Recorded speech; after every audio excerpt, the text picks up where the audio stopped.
il est donné 3 fois. La première fois, la deuxième fois et la troisième fois, le texte dit, il était extrêmement fatigué, mais il s'est mis encore debout, parce que la gloire, c'est après Golgotha.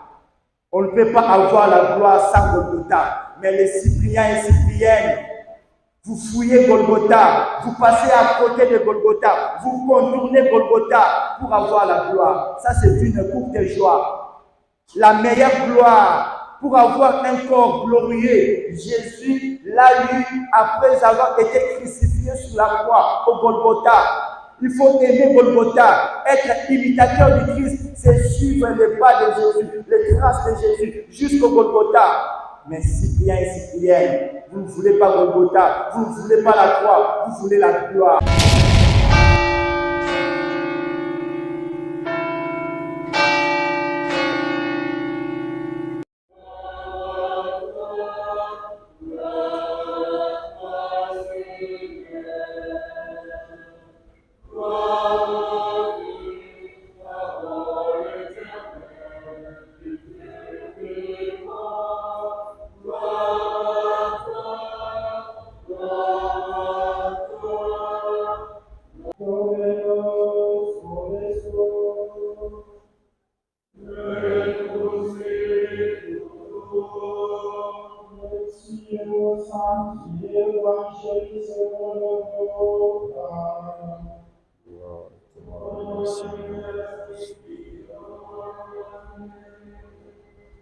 Nous lisons le chapitre du 28e verset au 36e verset. Prière de bonsoir. Jésus prit avec lui Pierre, Jean et Jacques, et il alla sur la montagne pour prier. Pendant qu'il priait, son visage apparut tout autre. Ses vêtements devinrent une blancheur éclatante. Et 2 hommes s'entretenaient avec lui. C'étaient Moïse et Élie, apparus dans la gloire. Ils parlaient de son départ qui allait se réaliser à Jérusalem. Pierre et ses compagnons étaient accablés de sommeil, mais se réveillant, ils virent la gloire de Jésus et les 2 hommes à ses côtés. Ces derniers s'en allaient quand Pierre dit à Jésus, Maître, il est heureux que nous soyons ici. Laissons donc 3 tentes, une pour toi, une pour Moïse et une autre pour Élie. Il ne savait pas ce qu'il disait. Pierre n'avait pas fini de parler. Une nouée s'ouvra et le couvrit de son ombre. Ils furent saisis de frayeur lorsqu'ils y pénétrèrent. Et la nuée, une voix se fit entendre. Celui-ci est mon fils, c'est lui que j'ai choisi, écoutez-le. Quand la voix eut retenti, on ne vit plus que Jésus seul. Les disciples gardèrent le silence et de ce qu'ils avaient vu. Ils ne dirent rien à personne à ce moment-là.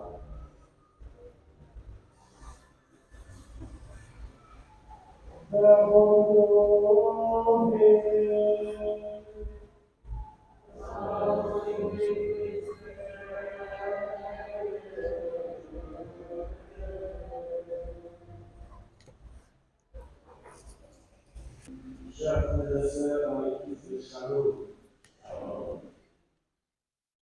Nous voici déjà à la 2e semaine du temps de carême,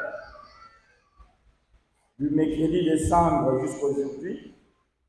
Nous avons déjà consommer 10 jours de carême, 10 jours de notre marche.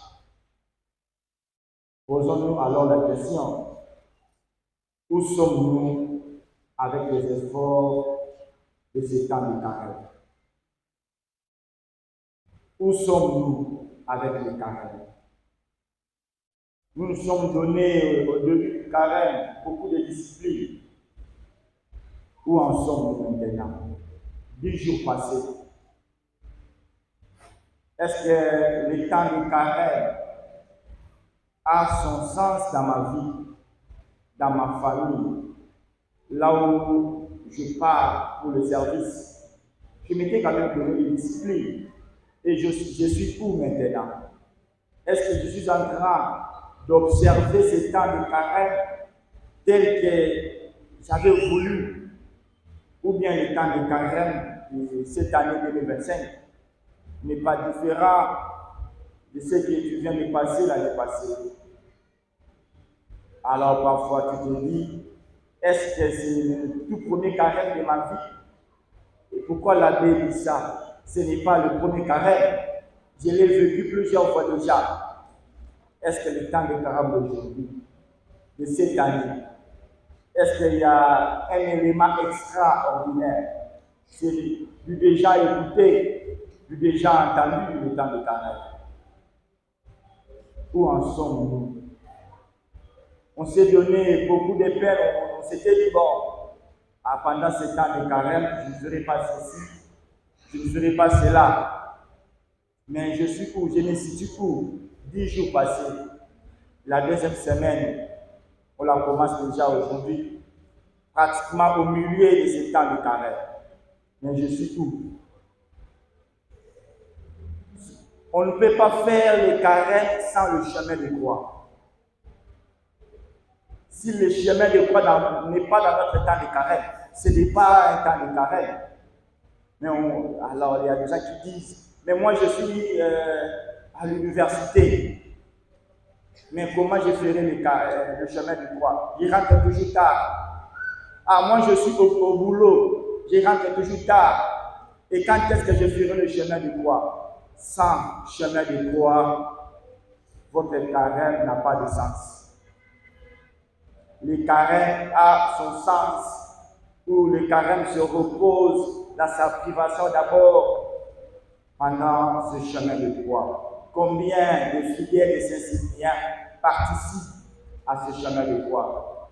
On se donne des justifications, on se donne des raisons, on se justifie. Mais si c'était un ministre qui a demandé, même si c'était universitaire, ce jour-là, vous n'allez pas partir au cours pour répondre à l'invitation d'un homme d'État.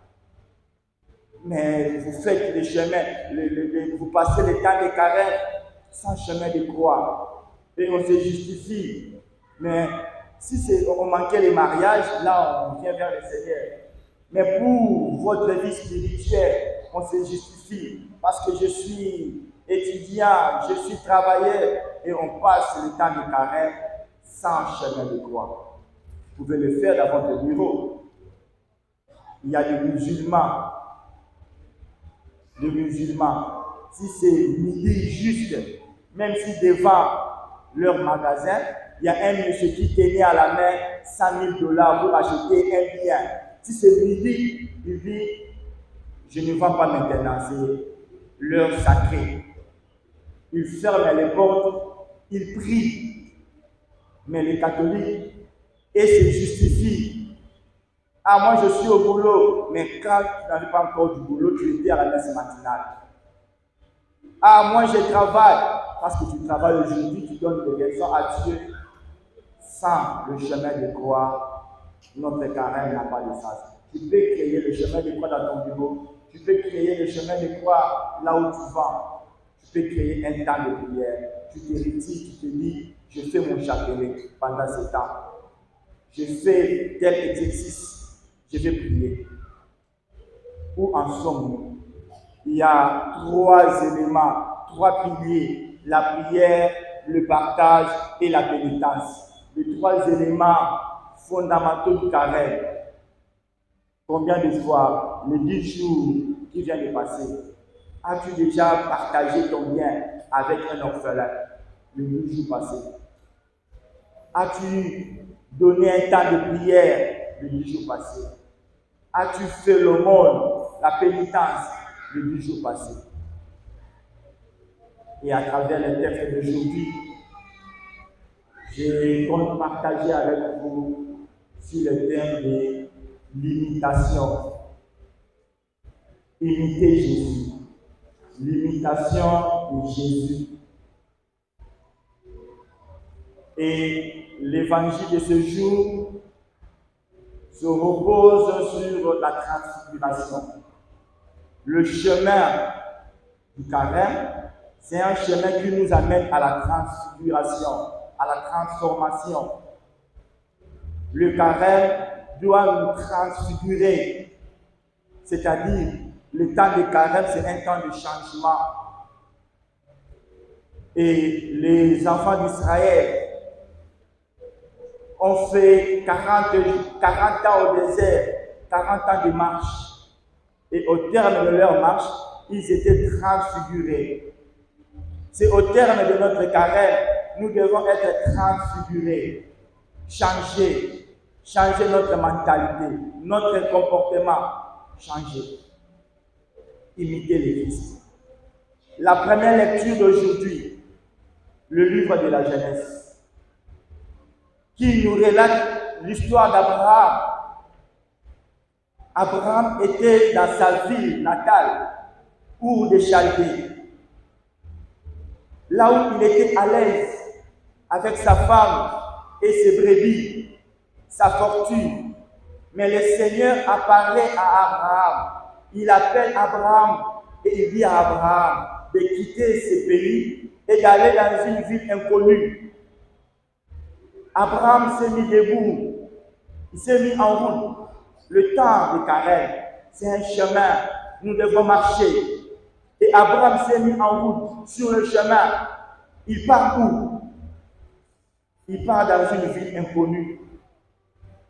Et Abraham arrive aujourd'hui dans cette ville inconnue, dans une vision. Dieu apparaît encore à Abraham. Il dit à Abraham, sors un peu à l'extérieur et regarde au ciel. Le nombre d'étoiles que tu vois, ça sera ta descendance. Mais Abraham n'avait pas d'enfant. Il a cru à la parole de Dieu. Abraham. Et le temps de carême, notre imitation, c'est savoir écouter Dieu d'abord. Pendant le temps de carême, c'est un temps de couple. Abraham a écouté Dieu. Et il s'est mis en route, Abraham. Il part où? Et il ne sait pas là où il partait. Mais c'est le Seigneur qui a demandé. Il s'est mis en route et il part, Abraham. C'est Dieu qui conduit Abraham dans une terre étrangère qui n'a pas de maîtrise. C'est l'inconnu fait toujours peur, l'inconnu. Mais Abraham a affronté l'inconnu. Il partait nulle part. Mais c'est Dieu qui a demandé. Abraham a écouté. L'écoute de la parole de Dieu fait grandir la foi. Imiter le Seigneur, imiter Jésus, c'est savoir écouter. Écouter, c'est-à-dire, dans l'écoute, il y a l'obéissance. Je crois que j'ai déjà fait une différence entre le verbe écouter et le verbe entendre. Quand on dit le verbe entendre, c'est-à-dire, je suis en train d'utiliser l'organe, l'oreille, l'ouïe. J'ai utilisé l'oreille, j'ai entendu. Mais je n'ai pas écouté. Quand j'ai dit j'ai écouté, c'est-à-dire j'ai obéi à la parole. Écouter, c'est-à-dire obéir, accepter l'adhésion. Et Abraham a écouté, il a obéi la parole, il a obéi la voix qui retentit. Et il part, Abraham. Imiter Jésus, c'est écouter Dieu le Père, savoir écouter. Et dans notre imitation, le calvaire ne manque pas. Abraham, sur le chemin, il marchait. Sur le chemin, Abraham rencontrait beaucoup de choses. Sur le chemin, Abraham avait peur. Oui, nous aussi, Dans notre imitation, les épreuves ne manquent pas. Dans notre foi, les épreuves ne manquent pas. Si Abraham c'était le chemin, si Abraham était la peur de l'inconnu, si Abraham était la soif, ça peut être aujourd'hui la crise financière. Les épreuves peuvent être aujourd'hui la maladie incurable, les cancers que tu as, l'estomac qui ne finit pas. Les épreuves aujourd'hui peuvent être une déception dans une relation amoureuse. Vous étiez parfois trahi et cette déception a déchiré votre cœur. Votre cœur est déchiré en morceaux et vous faites les épreuves sur votre chemin. Mais Abraham n'a pas abandonné le chemin. Il avait écouté, il dit, j'ai obéi dans l'écoute de Dieu. Dieu est toujours gagnant. Dieu est toujours vainqueur. Dieu n'a jamais perdu le combat. Et je fais confiance. La foi, c'est s'adhérer et faire confiance. Imiter Jésus, c'est faire confiance. Écouter, ne pas reculer. Parce que je suis malade, j'abandonne le chemin de Dieu. Parce que je traverse une situation difficile, la crise financière, j'abandonne. Abraham n'a pas abandonné. Abraham est arrivé aujourd'hui dans la terre, dans le nouveau pays. Et Dieu donne toujours une promesse. Dans chaque naissance, il y a toujours une promesse.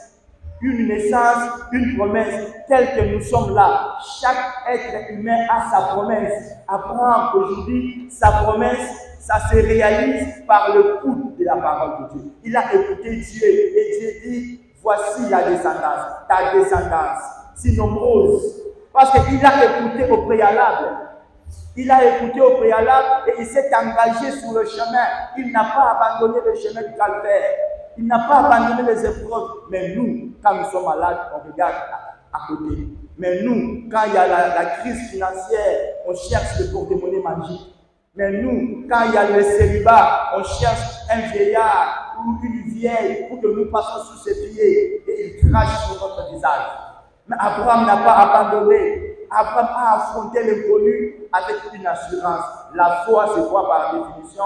C'est une ferme assurance sur des choses que je ne connais pas, sur des choses que je n'ai pas encore. Mais j'ai la ferme assurance que le Seigneur me donnera. Et Abraham n'avait pas une descendance, mais avec une ferme assurance. Après avoir écouté Dieu, le Seigneur assurera ma progéniture. Et aujourd'hui, il est le Père de tous les croyants. Et c'est la même chose. Imiter le Seigneur, c'est d'abord écouter. Et dans la page de l'évangile, la transfiguration. Jésus gravit d'abord la montagne. Il n'y a pas un carême sans montagne, sans le chemin de croix. Jésus gravit la montagne. Il va faire un choix de 3 apôtres, Pierre, Jacques et Jean. Et les 4 gravissent la montagne. Et ils arrivent là pour prier.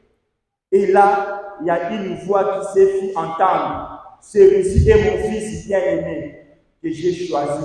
Écoutez-le. La théophanie. Dieu le Père nous révèle son Fils. Et c'est Dieu qui nous demande, il est mon Fils, écoutez-le. Donc imiter le Seigneur, c'est se mettre à l'écoute de Dieu. Écoutez. Et Dieu le Père nous demande d'écouter son Fils. Écoutez mon Fils. C'est mon Fils que j'ai choisi pour vous. Écoutez-le. Et là, c'est une juste, la transfiguration, c'est la préfiguration de la résurrection de notre Seigneur Jésus. Sur ce mot d'abord, Jésus s'est transfiguré. Jésus a un corps réellement, avec un habit si clair, si blanc, la blancheur de son habit, de sa robe. Jésus s'est transfiguré et de gauche à droite, il est entouré par Élie et Moïse, la loi et les prophètes. Et Jésus au milieu pour dire, Jésus c'est la préfiguration de l'accomplissement que le Christ aura après la mort. Mais déjà, comme le Christ n'est pas un Dieu de mort, il nous donne déjà l'avant-goût de ce qui serait sa vie après. Jésus s'est transfiguré en étant vivant. Il n'a pas encore connu la croix. C'est le Dieu de vivant, Jésus. Il s'est transfiguré. Et là, Pierre dit, ah, si c'est comme cela, que nous construisons 3 tentes. Une pour toi, une pour Moïse et l'autre pour Élie. Parce que, et là, il y a la nuée qui descendait. Et une voix se fit entendre. En ce moment-là, Jésus est resté seul. Élie et Moïse étaient partis. Élie, le prophète, Moïse, la loi, et Jésus, c'est l'accomplissement. Et bien, le meilleur accomplissement, c'est sur la croix. J'ai dit ça, c'est une préfiguration. C'est sur la croix, Jésus dira, tout est accompli. Savoir écouter Dieu. Et imiter le Seigneur, c'est rencontrer Dieu. Jésus a gravi la montagne pour rencontrer son Père, pour aller prier. Imiter Jésus, c'est mettre au pied de la croix pour écouter Dieu, pour prier, aussi pour partager le temps de carême. Écouter Dieu, partager et prier, c'est ça imiter le Seigneur. Et Abraham, lui, a reçu la promesse parce qu'il a écouté. Mais la deuxième lecture, c'est Saint Paul qui le dit. Saint Paul dit, dans la deuxième lecture, jusqu'au début, la première phrase, frère, prenez-moi tout pour modèle et regardez bien ceux qui vivent selon l'exemple que nous vous donnons. Est-ce que parmi nous ici, tu peux utiliser cette formule qu'a utilisé Paul? Prenez-moi pour modèle, c'est-à-dire, imitez-moi. Est-ce que papa, maman, enfant, vous pouvez dire ça à votre ami, prenez-moi pour modèle, ou imitez-moi. On va t'imiter comment? Dans l'avortement, la tricherie. Mais Paul prend le risque, il demande à ses amis, imitez-moi, prenez-moi pour modèle. Et puis il continue, il dit, ce jour, car je vous l'ai souvent dit, et maintenant je l'ai dit en pleurant. Il est dit maintenant avec des larmes aux yeux, en regardant comment les Cypriens et Cypriennes vivent ici à la paroisse. Et Paul le dit, et Paul vous dit aujourd'hui, avec des larmes aux yeux, il pleure. Il dit, ah, maintenant, je le redis en pleurant, beaucoup de gens vivent en ennemi de la croix du Christ. Nous ne sommes pas les imitateurs de la croix du Christ. Et Paul le dit avec des larmes aux yeux. Je vous le dis, Cyprien et Cyprienne aujourd'hui. Vous ne voulez pas être les imitateurs de Jésus. Vous ne voulez pas imiter la croix du Christ. Vous ne voulez pas imiter le chemin du calvaire. Vous ne voulez pas imiter le Golgotha. Vous êtes ennemis. Vous n'êtes pas les imitateurs, mais ennemis de la croix. Et quand est-ce qu'on devient imitateur de Jésus? Si nous voulons nous conformer à l'évangile, à l'écoute de la parole de Dieu. Écouter la parole de Dieu, c'est-à-dire obéir à cette parole de Dieu. Et quand on obéit à la parole de Dieu, il y aura la transfiguration, c'est-à-dire il y aura un changement, il y aura un métanoïa. Mais quand on ne sait pas écouter et obéir à la parole de Dieu, nous sommes ennemis de la croix. Il dit, ils vont tous à leur perte. Leurs yeux sur leur ventre et ils mettent leur gloire dans ce que fait leur monde. Ils n'étendent que leur vers les choses de la terre. Nous sommes les imitateurs du monde présent. Le monde présent, notre ventre. Nous imitons le ventre. Nous sommes les imitateurs du monde présent. Or, le monde présent, c'est un monde de passagers. Et nous sommes ennemis de la croix. Imiter le Christ et nous charger de notre croix et mettons-nous sur le chemin du calvaire. Jésus n'a pas renoncé à sa croix. Il n'a pas renoncé au chemin du calvaire. Il a pris la croix. Et sur ce chemin du calvaire, il est tombé 3 fois. La première fois, la deuxième fois et la troisième fois. Le texte dit, il était extrêmement fatigué. Mais il s'est mis encore debout parce que la gloire, c'est après Golgotha. On ne peut pas avoir la gloire sans Golgotha. Mais les Cypriens et Cypriennes, vous fouillez Golgotha, vous passez à côté de Golgotha, vous contournez Golgotha pour avoir la gloire. Ça, c'est une courte joie. La meilleure gloire pour avoir un corps glorieux. Jésus l'a eu après avoir été crucifié sur la croix au Golgotha. Il faut aimer Golgotha, être imitateur du Christ, c'est suivre les pas de Jésus, les traces de Jésus jusqu'au Golgotha. Mais Cyprien et Cyprienne, vous ne voulez pas Golgotha, vous ne voulez pas la croix, vous voulez la gloire. Et votre gloire, c'est le monde présent. Le monde présent, c'est avoir le pouvoir, avoir la gloire. Et votre pouvoir et votre gloire vous viennent du monde ténébreux. Ça, vous n'êtes pas les imitateurs du Christ. Imiter le Christ d'aujourd'hui, c'est écouter le Père. Lisez la parole de Dieu. Priez et partagez. C'est prendre votre croix jusqu'au Golgotha. Au cas contraire, tout ce que vous aurez ici est une courte joie. Et le monde auquel vous êtes membre, c'est un monde passager. Le monde est passager. La vie est éphémère. Mais la meilleure vie, c'est après Golgotha. Jésus aura un corps glorieux. Si vous voulez avoir un corps glorieux, imitez Jésus. Laissons de côté votre vie présente. Imitez Jésus. Imiter Jésus, c'est faire le chemin de croix. Imiter Jésus, c'est prendre votre croix. Imiter Jésus, c'est écouter Dieu le Père. Ne soyez pas influencés par le monde présent. Tout passe, tout coule, et rien n'est demeure. Convertissez-vous et croyez à l'évangile. Amen.